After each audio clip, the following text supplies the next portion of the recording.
నాకు మనసు బాగోలేదంటే సమాధానం చేసేవారు. వెంటనే వారు ఇష్టమైపోయి లాస్ట్ వీడియో కంటిన్యూషన్ మాట్లాడుకుందామా? వారు ఇష్టమైపోయి పిల్లల్ని వదిలేసి వారితో వెళ్ళిపోతుని. పిల్లల్ని వదిలి వెళ్ళేటప్పుడు నా పెద్ద కూతురికి 7 ఇయర్స్, చిన్న కూతురికి 5 ఇయర్స్, అబ్బాయికి 6 మంత్స్. దేని గురించి ఆలోచించలేదు. నా హస్బెండ్ పైన కోపం మాత్రమే ఉండే. పిల్లల్ని చూసుకొని వీని దగ్గర బానిసగా ఉండాలి అని కోపం వచ్చి పిల్లల్ని అందరినీ వదిలి వీరితో వచ్చేస్తని ఊరు వదిలేసి ఇంకొక ఊరికి పోయి వీరితో మంచి లైఫ్ బ్రతుకుతుంటే ఏ దాని మీద ఆలోచన లేదు. పిల్లల్ని వదిలేసి వస్తుంది అని కొంచెం కూడా ఆలోచన రాలేదు.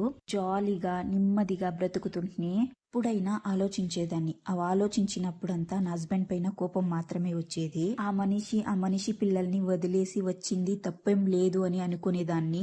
ఇలా సంతోషంగా హ్యాపీగా బ్రతుకుతున్న నా లైఫ్ లో ఇప్పుడు ఉన్న హస్బెండ్ చనిపోయారు. మాకు పిల్లలు లేరు. ఇప్పుడు ఒంటరిగా అనాథలా బ్రతుకుతున్నాను. ఆస్తులు డబ్బులు అంతా ఉన్నాయి, కానీ నెమ్మది మాత్రం లేదు. వీడియో కంటిన్యూషన్ నెక్స్ట్ పార్ట్ లో చూద్దాం. రియల్ లైఫ్ స్టోరీస్ కోసం నా ఛానల్ ని సబ్స్క్రైబ్ చేసుకుని, సబ్స్క్రైబ్ మాత్రమే కదా లైక్ చేయండి, షేర్ చేయండి.